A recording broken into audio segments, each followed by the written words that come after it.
Oi, gente, tudo bem com vocês? Gostaram da última oficina nossa que nós fizemos análise do Venha Ver o Pôr do Sol? Show, né? Então, o que nós vamos fazer? Hoje nós vamos falar sobre a importância da mídia para o surgimento dos heróis. Então, terá um vídeo sobre o que são heróis, uma definição sobre heróis e também um comentário bem bacana que eu peguei de um político falando sobre a utilização de heróis e mitos, principalmente em âmbito político, o que também é bastante atual. E também nós vamos ler um texto do Martim César Feijó. É um texto que ele fala exatamente sobre quem são os heróis de nossa gente.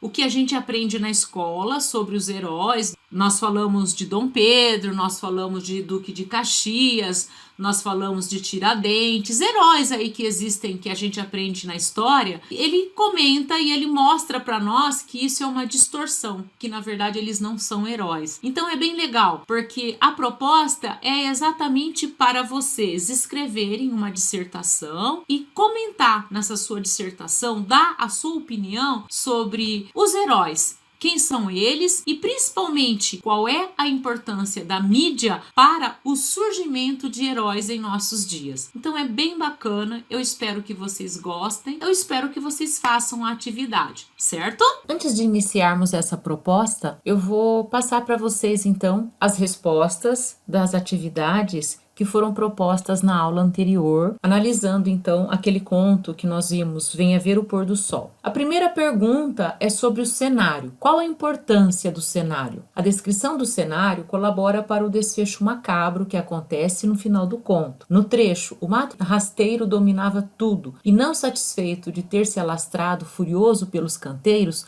subira pelas sepulturas e infiltrara-se ávido pelos rachões dos mármores, como se quisesse, com sua violenta força de vida, cobrir para sempre os últimos vestígios da morte. Nota-se então aí nesse trecho que algo de ruim vai acontecer no conto, porque em vez de uma descrição romântica para o último encontro do casal, aparecem elementos violentos que dominam o espaço, inclusive a morte. E essa descrição quase macabra também colabora para a caracterização física e psicológica do Ricardo. Questão 2. Pelo cenário, notamos que a temática desse conto é bem clara. Qual é? Morte, vingança. 3. Os olhos de Raquel são, segundo Ricardo, assim meio oblíquos. Que outra personagem da literatura tinha olhos assim? Capitu, personagem de Dom Casmurro, na obra do Machado de Assis. A ideia de Ricardo, a princípio, parece estranha, ver o pôr do sol no cemitério. No entanto, ele tranquiliza o leitor. Que argumentos ele utiliza? Ele diz para Raquel que ela veria o pôr do sol mais lindo do mundo de sua vida.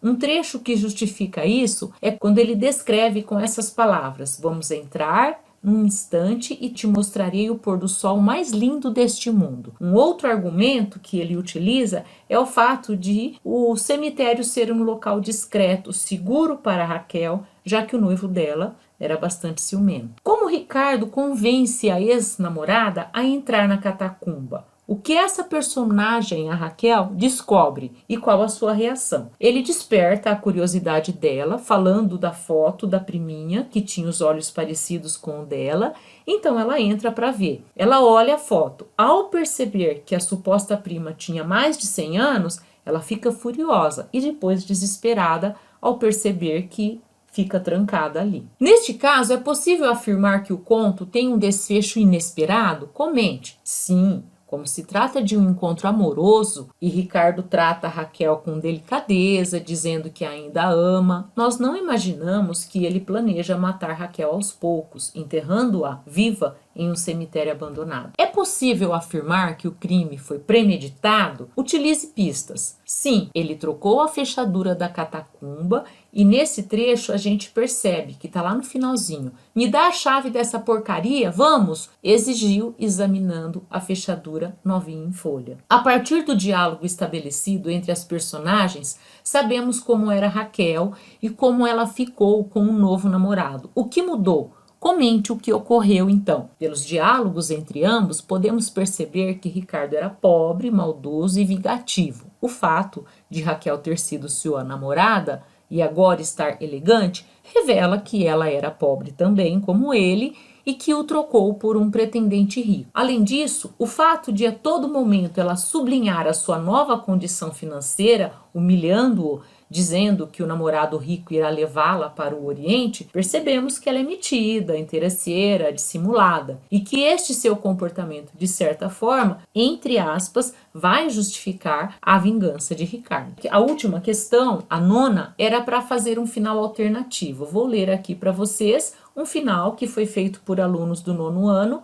em anos anteriores. Raquel foi sentindo a total ausência de Ricardo, gritou pelo seu carrasco por um determinado tempo e sacudiu a portinhola com uma força que jamais imaginara ter. Mas, agora, já sem esperanças, a falta de ar pelo fato de estar presa naquele buraco pútrido dentro daquele cemitério maldito a consumia por inteiro. No fundo, ela sabia que ele a tinha abandonado, porém o desespero já confundia sua mente, já perturbada por remorso e com problemas emocionais. Alguns dias se passaram e seu estado era deplorável, corpo quase anoréxico, rosto totalmente pálido e boca seca. Sua força ia se desfazendo como uma escultura na areia. Escorada a um caixão dentro daquela catacumba fétida, não apenas sofria as consequências físicas da situação em que se encontrava, mas também era torturada por sua consciência. Foi desfalecendo aos poucos, quando, de repente, seus braços caíram, sua boca pendeu em seu último suspiro de vida. E ali Raquel adormeceu por toda a eternidade. Então, a gente percebe aqui que foi um final alternativo. Fizeram um último parágrafo para o conto. E era essa a nossa proposta. Espero que vocês também já tenham feito aí a de vocês, certo? Vamos então agora para a aula de hoje?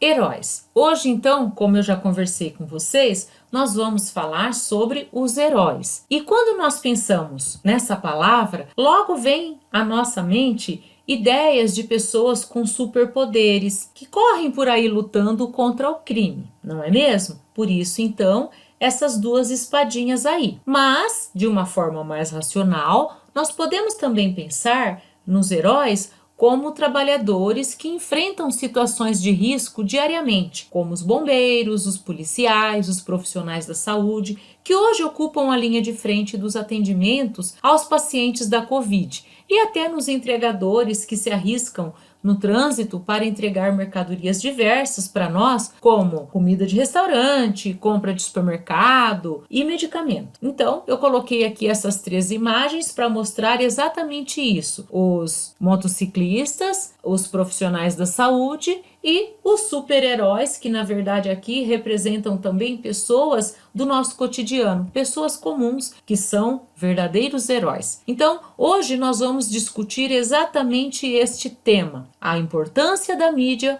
para o surgimento de heróis em nossos dias. Mas antes da gente falar da importância da mídia, nós vamos pensar também no que seriam os heróis. A morte do Capitão América. Em 7 de março de 2007, chega às bancas de jornal a revista que conta o trágico destino do super-herói da Marvel, o Capitão América. Foram 65 anos lutando contra bandidos e agora então ele foi morto por um franco-atirador em frente à Corte Geral de Manhattan. Esse herói das histórias em quadrinhos foi criado em 1941, durante a Segunda Guerra Mundial, exatamente para elevar o sentimento patriótico, né? No caso, o Capitão América, a América, e a gente tem a imagem dele que é praticamente o emblema da bandeira aí dos Estados Unidos, né? Então, Steve Rogers, ele era um homem com imensa vontade de servir o seu país e defender as pessoas que estavam sendo vítimas da guerra. Então, ele foi rejeitado no alistamento por ser franzino, serviu de voluntário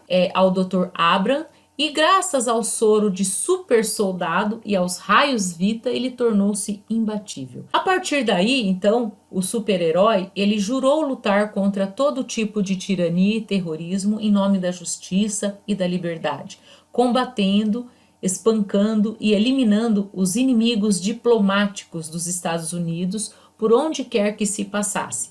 Heróis morrem quando estão decadentes, mas depois eles voltam. Assim como volta o Superman, depois de ter sido morto em 93 Então, nada vai impedir que o Capitão América volte à cena. Padrões de consumo. A ideia defendida nas últimas décadas de que grandes massas de população dos países pobres do chamado Terceiro Mundo podem atingir os padrões de consumo da maioria da humanidade que vive hoje nos países altamente industrializados, como nos Estados Unidos, não passa de um mito. Na verdade, o que acontece é que essa ideia de desenvolvimento econômico serve para levar os povos pobres a aceitar grandes sacrifícios em nome de um futuro que nunca vai acontecer. Num país como o Brasil, com tantas desigualdades, a figura de um herói surge como esperança de estratificação e mobilidade social. A esse herói atribui-se o poder imaginário de alterar a realidade, reduzindo desigualdade e estabelecendo uma nova era de prosperidade. Sem a possibilidade da existência desse herói, o dia a dia das populações menos favorecidas se tornaria insuportável, pois deixaria de existir a esperança. Mas não se pode esquecer do reverso da medalha. A necessidade de heróis gera falsos heróis, que em geral locupletam-se utilizando os sonhos populares. Então, gente, é muito interessante pararmos agora para fazer essa reflexão. O Capitão América, o contexto em que ele foi inventado, e ele surgiu aí como um filme e as histórias em quadrinhos, o super-herói, né? E depois ele morre, depois ele volta novamente, assim como teve o Superman, para a gente pensar um pouquinho em como tudo isso é engendrado, como tudo isso é feito exatamente para nós sermos ludibriados, para nós acreditarmos que tudo está bem. E os padrões de consumo fazem a mesma coisa. Então, a necessidade de heróis da pátria, a necessidade de heróis de verdade, faz a gente, então, sem perceber que nós estamos aí cultuando falsos heróis.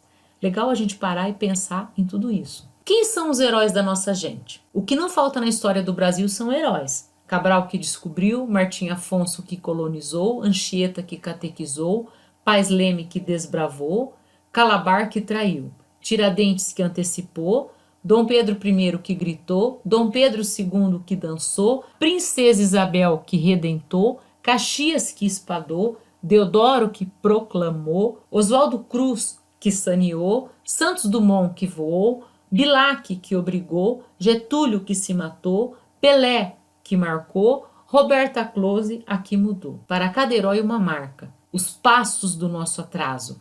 Nas escolas, ainda se ensina que o Brasil se tornou independente pelo grito de Dom Pedro I. Aliás, tentaram de tudo para fazer que Dom Pedro, um herói, e jogaram até um famoso ator de televisão em cima dele. Não deu certo.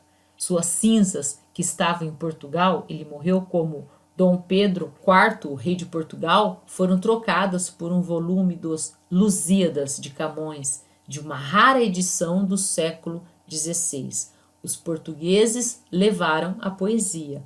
Nós, inteligentes, ficamos com as cinzas de um herói desacreditado. Nessa história de Dom Pedro, se esquece, por exemplo, que ele mandou fuzilar um verdadeiro líder popular e revolucionário, o Frei Caneca, que liderou a Confederação do Equador em 1824 em Pernambuco. Também se esquecem os compromissos estrangeiros, principalmente com a Inglaterra e com a classe dominante local. Um certo exemplo que poderia ser visto é o do mito do herói bandeirante.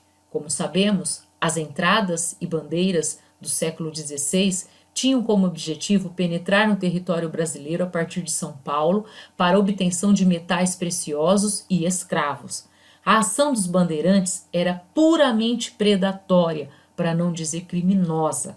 Porém, no século XIX, quando se consolida em São Paulo uma aristocracia fundamentada na exploração do café, cria-se também o mito, na verdade, ideologia, a de que nessa classe tinha como antepassados figuras heróicas e desbravadoras. O que era restrito a um grupo passou a permear toda a sociedade. Porém, a dinâmica da sociedade paulista, num ritmo de transformações aceleradas, fez com que os próprios filhos dessa aristocracia questionassem os seus mitos. E hoje os bandeirantes são vistos mais próximos do que eles na verdade foram. A crítica aos heróis, por outro lado, nem sempre tem sido tranquila. 2 exemplos. Em 78, um cronista do jornal Folha de São Paulo foi preso, enquadrado na Lei de Segurança Nacional, porque ousou comparar um simples soldado que morreu tentando salvar uma criança no zoológico com o patrono do Exército Nacional, o Duque de Caxias. Acusação: ofensa aos heróis da pátria.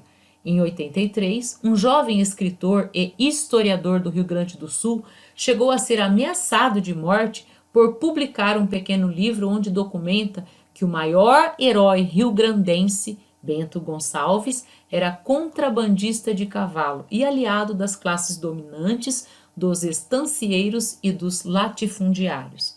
Então veja bem, pessoal, esse texto do Martim César Feijó, O que é Herói, ele é muito interessante, porque ele faz a gente refletir exatamente nesses heróis que na verdade não foram heróis, são mitos. São histórias que foram criadas, que eu, pelo menos, quando estudei, eu vi isso nos livros de história, e quando eu era menor, eu acreditava. Então a gente faz uma reflexão a partir desse contexto. O que é exatamente herói? Quem são os heróis? E o que a mídia faz para que esses heróis sejam inventados e a gente acredite neles. É um momento muito oportuno para a gente parar e pensar, por conta até de líderes políticos que se passaram por heróis, ou pessoas que consideram heróis, muitas vezes alguém que fez aquele gol e salvou a seleção. É interessante a gente fazer todo esse tipo de reflexão antes de começar essa dissertação. Então, ao desenvolver o texto, procure utilizar os seus conhecimentos e faça reflexões a partir de tudo que você conhece. Reflexões a partir de sua formação. Selecione, organize, relacione então os argumentos, fatos e opiniões para você defender o seu ponto de vista e as suas propostas. Cuidado, sem ferir os direitos humanos. Então você coloca no seu primeiro parágrafo o que seria herói, já coloca exatamente o seu ponto de vista, quem são os heróis, ou o papel da mídia, então, para fazer a gente acreditar em heróis. Quando eu estou falando em mídia, pessoal, eu estou falando de uma forma bem ampla. Seria interessante também você fazer um recorte temático. No caso, você pode partir aí de livros, ou você pode pegar exatamente filmes, se você quiser colocar e citar o exemplo do Capitão América, aquele fato logo na década de 40, lá no período da Segunda Guerra. Então, escreva colocando a opinião central, a tese no primeiro parágrafo, cite o exemplo. Então, se você citou lá o papel da mídia ou os filmes que fazem a gente acreditar nos heróis, você, no seu desenvolvimento, você complementa citando exemplos disto e depois você conclui fazendo o fechamento em quem seriam esses heróis ou por que eles estão aí, por que eles existem. Se você quiser partir para um plano mais racional, então você coloca o papel da mídia para a criação de heróis, aí você cita então os últimos noticiários, pessoal que trabalha aí, quantos médicos já morreram, ou aquele monumento que foi criado em frente a um hospital, exatamente representando um agente de saúde. No seu desenvolvimento, cita os exemplos, certo? Pode até colocar nomes locais, então você coloca isso e aí você confirma, certo? Então você faz essa reflexão final pensando exatamente nisso. Hoje a mídia ela acabou desnudando, revelando, mostrando para nós exatamente esses heróis anônimos. Existem muitas pessoas que trabalham em situação de risco e nós até então não olhávamos para elas. Então o papel da mídia para mostrar exatamente essa questão de nós olharmos para os outros heróis que existem aí em nosso cotidiano. Ok, pessoal? É isso. A diferença entre o herói enlatado, digamos assim, né? Então esse herói enlatado de filmes, de novelas e de desenhos, ele é um herói que usa a força exterior, né? E o verdadeiro herói é aquele que tem a força interior. Então, na verdade, dentro de nós temos uma herança divina. Então, nós somos humano/divinos, né? Então, quando a gente consegue acessar essa verdadeira riqueza, brota o verdadeiro heroísmo. Pensar nos permite criar e contar histórias.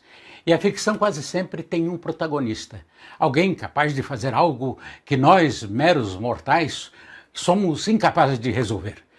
Problemas insolúveis, salvar uma mocinha, salvar o planeta inteiro, não conseguimos. Esta semana morreu Stan Lee, um gênio da arte de contar histórias. Criador de vários personagens dos quadrinhos que se tornaram extremamente populares, Lee é mundialmente conhecido por ter dado aos seus heróis características mais humanas. Estes super-heróis têm dramas pessoais mal resolvidos, têm personalidades controversas, vícios, egos inflados, e vários já cometeram graves erros. Não há nada de errado em gostar de heróis, mas talvez seja um grande problema transformar pessoas reais em heróis. Depositamos nossas esperanças no piloto de corrida e no craque de futebol, fantasiando resultados que não dependem exclusivamente deles. Acreditamos nos superpoderes do médico que escolhemos, do advogado que contratamos e até dos nossos pais que assistimos envelhecer. Mas nada talvez seja mais perigoso do que transformar um político em herói. Como não somos geniais como Stan Lee, quando transformamos políticos em heróis, ignoramos os seus defeitos, os seus vícios, seus egos inflados e, principalmente, ignoramos os grandes erros que estes podem cometer ou que já cometeram. Não há Bolsomito, não há super-ministro Moro, não há super-Lula, não há a incrível Dilma, mãe dos pobres. Todos são humanos com defeitos e qualidades. Não podemos esquecer disso. E, principalmente, não podemos esquecer que nenhum deles está acima do bem e do mal. Nenhum está acima da lei. Alguns dos nossos heróis políticos já revelaram as suas faces criminosas e, ainda que isso cause enorme frustração, não dá para tratar provas, sentenças e condenações como peças de ficção. Transformar políticos em heróis é mais do que mera fantasia. É fugir da própria responsabilidade de vigiar, de criticar e, eventualmente, se opor àquele que recebeu o nosso voto. Quando nós apertamos aquele botão verde da urna, não estamos abrindo um gibi para acompanhar as novas aventuras do nosso escolhido. Não. Estamos exercendo o maior de todos os poderes numa democracia, o voto. Grandes poderes trazem grandes responsabilidades. Essa frase, que talvez seja o bordão mais conhecido do grande criador de Spider-Man, é uma verdade que transcende os quadrinhos. Leia e assista Stan Lee. Divirta-se, mas não se esqueça que é preciso fechar o gibi quando a história acabar. Sair do cinema quando a luz acender e voltar para uma realidade sem heróis e, infelizmente, com muitos vilões. Bom, gente, eu espero que vocês tenham gostado da aula, espero que vocês façam direitinho essa atividade e que vocês encaminhem para mim, mandem notícias se vocês estão gostando ou não, certo? Aguardo então vocês para as próximas oficinas e sugestões, inclusive, de que temas a gente poderia tratar. Espero que tenham gostado deste. Este, na verdade, não é de nenhuma universidade. Eu aqui gostei do tema, achei esse texto do Martim César Feijó e resolvi então compartilhar com vocês essas reflexões, certo? Tchau, tchau!